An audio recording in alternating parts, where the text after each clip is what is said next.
Well, I guess that'll work. Let's get this party started. So we got here, do some warm up, usual stuff. Start with the neck. Side to side. I think a lot of people forget about the neck. I do this every day. This is like my normal neck routine. I don't think you have to work the neck all that hard. You know, you don't really need to be super duper intense unless you have a real reason to, like you're a wrestler or a boxer or something like that, which I used to do, but not anymore. But I still think it's good, still important.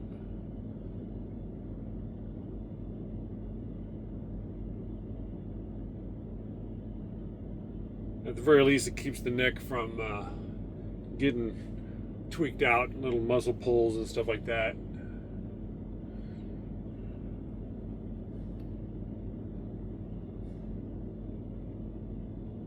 But I noticed just doing this on a daily basis keeps the neck feeling good on the more muscular side.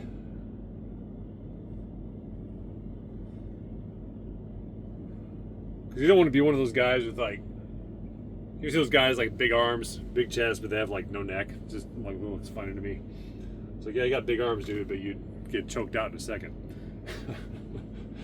Anyways, let's do some neck, some shoulder circles. Then we'll move on to the rest of the spine. I don't know what I have planned today. I'm going to do some handstands, some front levers, some deep squats, and a little bit of stretching. This is my evening routine. We'll go over some beginner stuff too, some stuff beginners can do. Everybody should be doing this, especially if you're over 40, if you're a truck driver, or you live a sedentary lifestyle. You should be doing this kind of stuff that I'm doing right now. Just these joint warm-ups, mobility. Super important. Super important for long-term health, longevity. And this also serves as kind of prep work. Let's do our wrists a little bit. It serves as prep work, kind of prepping the joints for more serious, more difficult calisthenics, bodyweight, weight training, whatever it is. A lot of people ignore this stuff, and it's why they oftentimes get injured. It just kind of helps you check in with your body, make sure all the joints are feeling good. Because without your joints working properly, it's going to be hard to get stronger.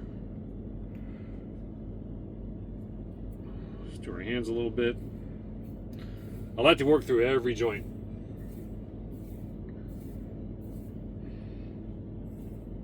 Anybody who's sedentary, even people who aren't sedentary, let's say you do have a very active job, like you're a mechanic or doing any kind of real physical labor, this kind of stuff is important for you as well. Especially if you do highly repetitive physical labor, or maybe you're working a warehouse or something like that, and you're lifting boxes all day, so you're just putting your lower back through its paces.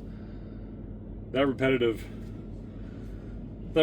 kind of physical labor can really do a number on you, especially over many, many years. To the hips. This one looks funny.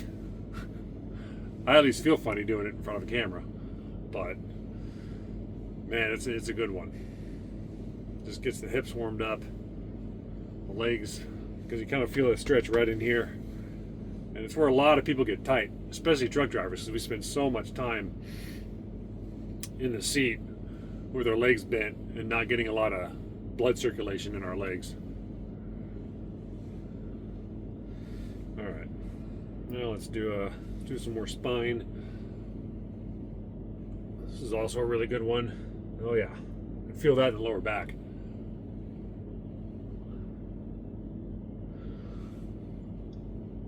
So we're going to finish up our quick joint warm up here. Then we'll move on to some handstands, some front levers, some stretching, some deep squats.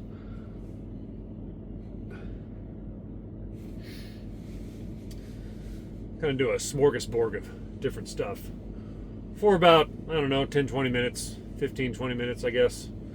Let's see where we're at now. What time is it? It's 4:25, so we'll go to about 4:40, 45. I already did chest today, earlier. Just did a bunch of push-ups, different kinds.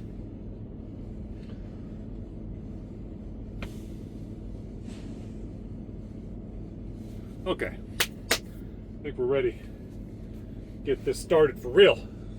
So, we're going to do a handstand. We're going to do multiple rounds. We're going to do handstands, a little bit of stretching, front lever, a little bit of stretching, some deep squats, deep squat holds, a little bit of stretching. Do that 3 or 4 times in a row. We'll see. See how it goes. See how I'm feeling. Let's do a handstand. I'm going to push the handstands a little bit today. Not a lot, but more than I usually do. Shoulders are feeling pretty good, so I'm going to take advantage of it. But not try to push myself too hard. This is not a hard workout. This is just get the blood flowing, have a little bit of fun.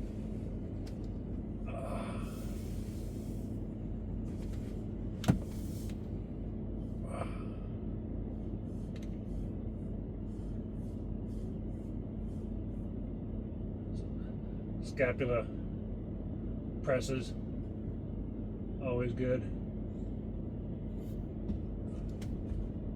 Okay.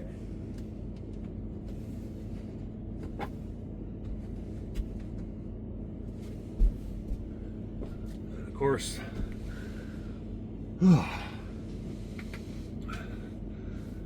feel the head rush. Sit in Caesar position, stretch out our ankles and knees.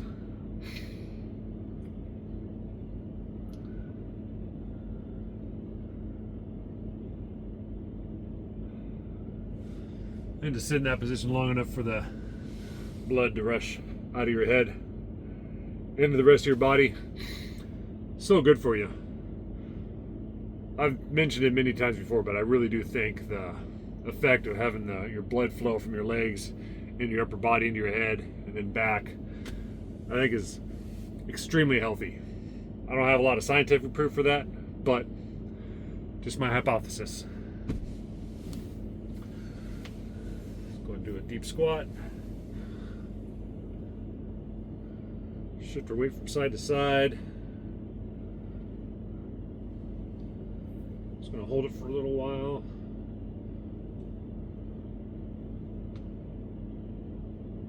Okay. All right. Let things shake out a little bit.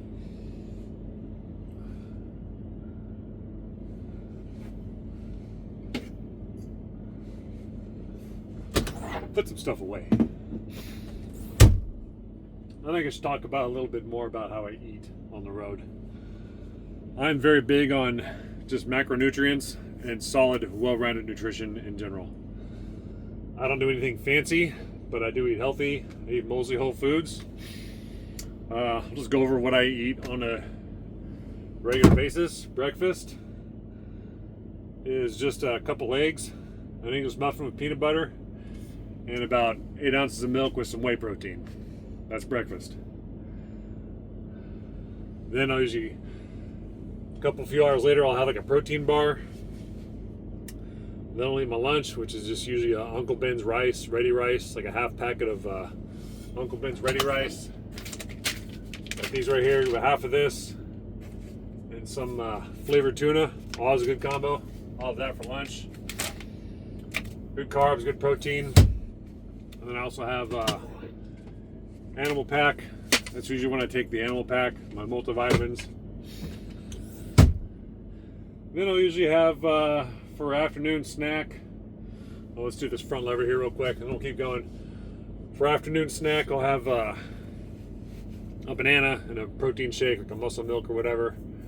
Then some beef jerky. And let's do this front lever, and we'll talk about what I have for dinner.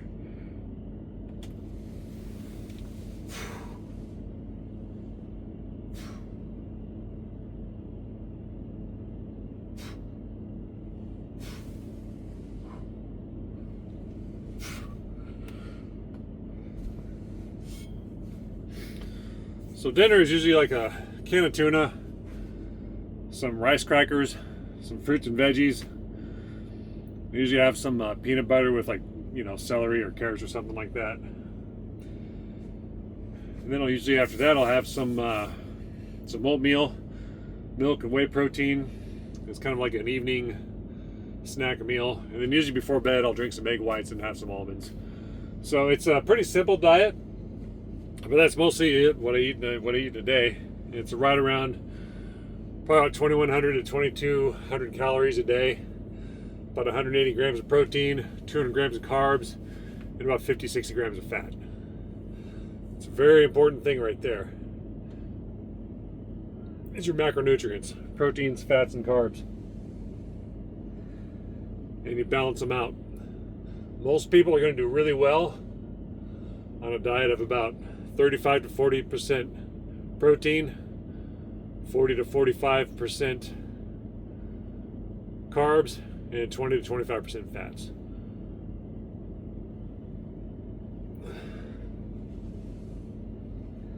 Let's do this. It's a great, fantastic stretch right here. Great for the lower back.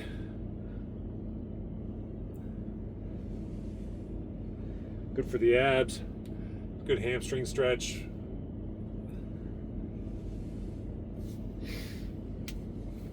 Well, when it comes to nutrition, so many people get caught up in these weird diets, or just these diet fads like keto or carnivore, veganism, Mediterranean diet.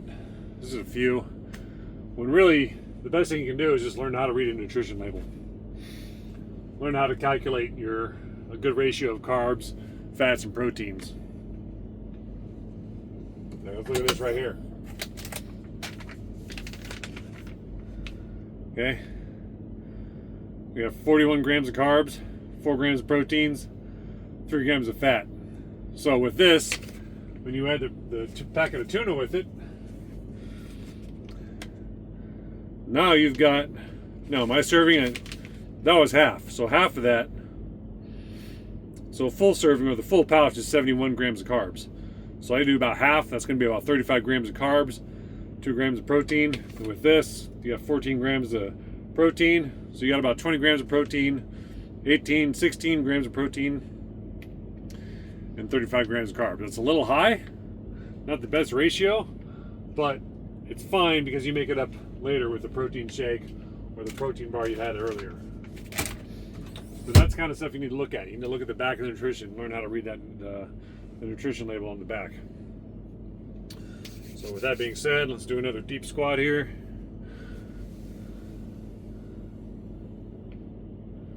So back and forth. And I'll go more into diet. Woo, lost my balance. It's good to have this right here. It's great to do it. This is why, there's actually some advantages for being in a truck. But also, it's a good reminder to be a little careful if you're doing squats and you're not used to them. I'll show some other things when I'm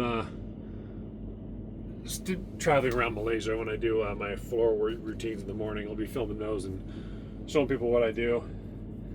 Things they can do to make themselves more fall resistant or fall resilient. But very important for long-term health: get back, get down, end up off the floor. So many people, they worry about falling. If you just most people, maybe they don't really want to work out a lot. They don't want to try to be like an athletic, muscular person, like weirdos like me. But if most people would have a much easier time in their old age, the last half of their life or the last third of their life, if they just got down and up off the floor on a regular basis, that alone can help your functional longevity, as you might call it. But anyways, let's do another handstand.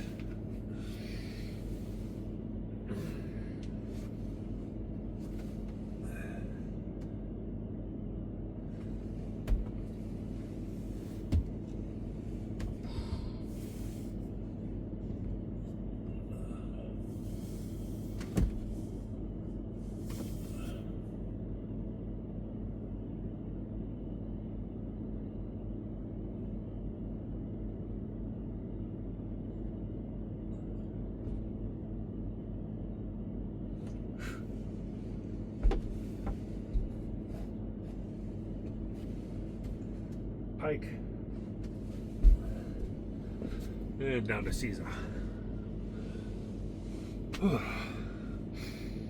Hey, we'll just do 3 rounds of that. I don't get too crazy with these evening workouts. I just think it's important to get the blood flowing. Get a pump, get some endorphins. Get the endorphins and get the blood flowing through your body. I think it's just so good for you. Definitely helps your mood. So one of the reasons, main reasons I like to work out every single day. It doesn't have to be super intense, but man, it just helps you psychologically. Main reason I like to do it.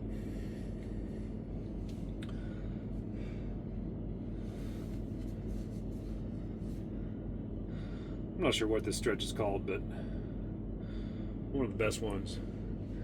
Even though I look awkward doing it. I know some people that can just put their leg just way up in the air.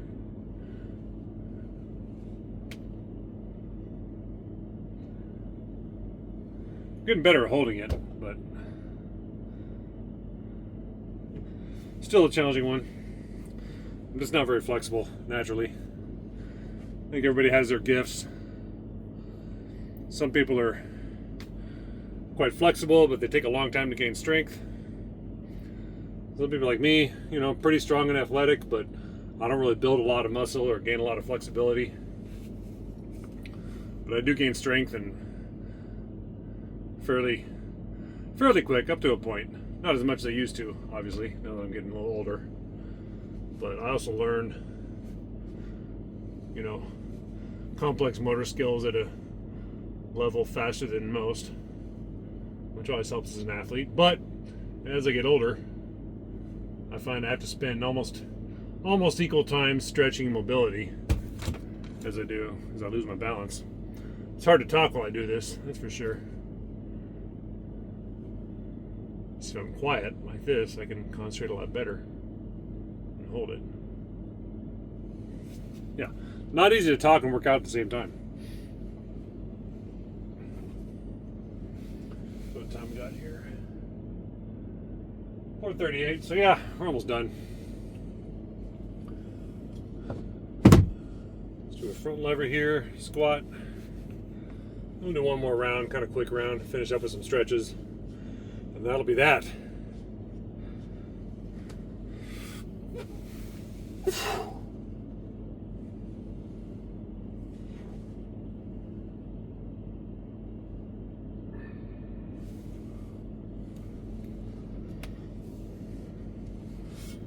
All right. Deep squat.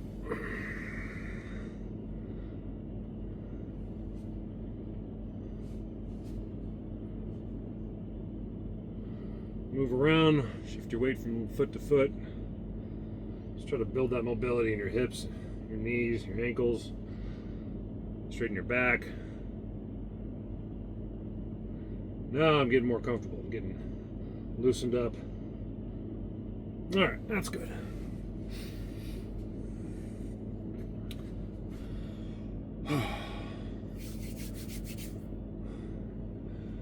It's nice that stopped raining.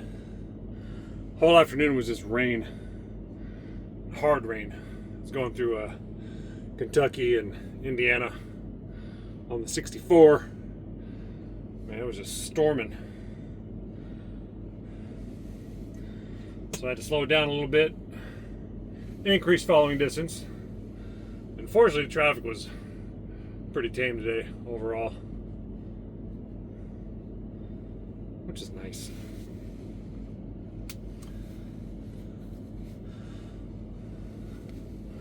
So if you're just starting out working out, you know, stuff I'm doing right now, these kind of principles I'm showing, it's a great way to start.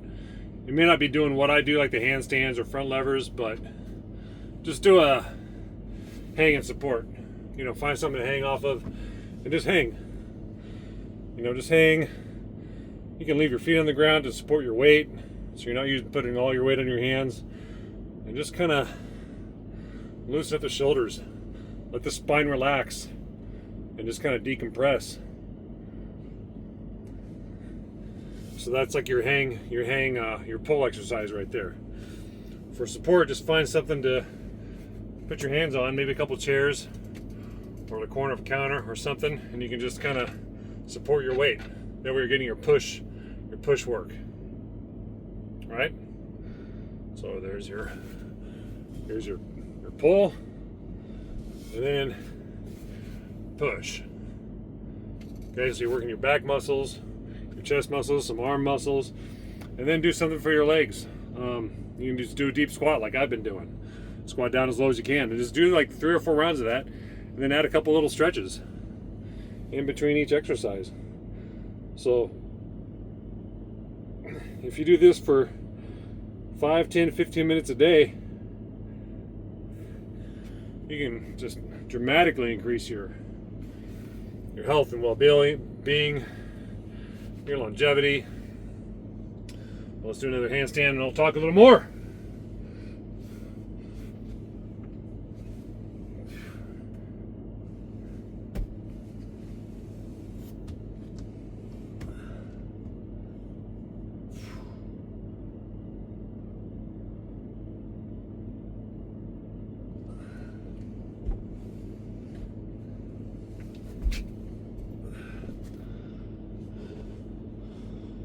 Just doing 10, 15 minutes a day of just some light stretching and calisthenics and bodyweight strength exercises.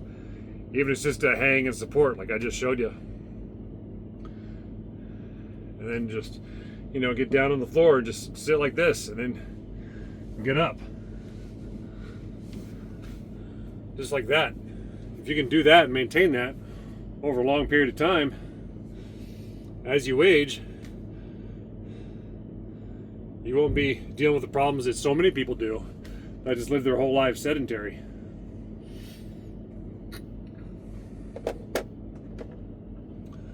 Because you shouldn't be getting old and wearing diapers, people. Unless you got some type of real serious medical issue. But a lot of people end up there just because they just sat around their whole lives. Okay, but doing that. Alright. Let's do one more front lever. It's a front lever straddle.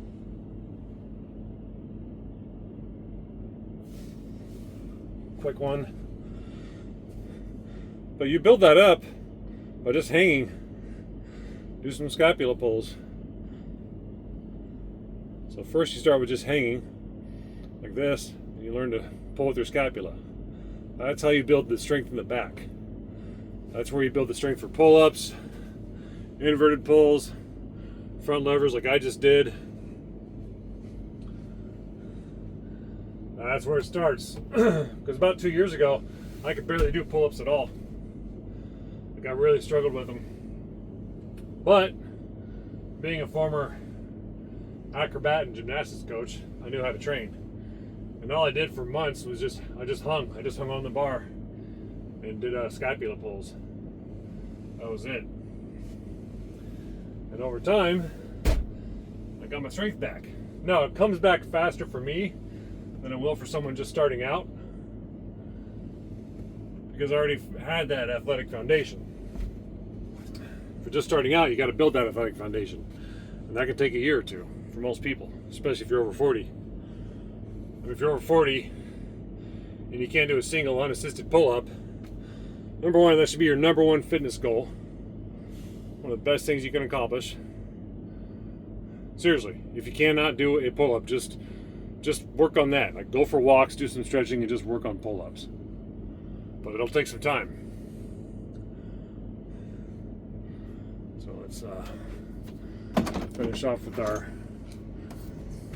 calf and back stretch, and that'll be that. So this is nothing serious. This wasn't a hard workout at all for me. This was, pretty easy stuff. But it got me feeling good. Got the blood flowing, got a little bit of a pump. Got the endorphins going. And that's what it's all about. That's all most people need to do. If you're just looking for general health, you just want to be healthy, stuff like this is all you need to do.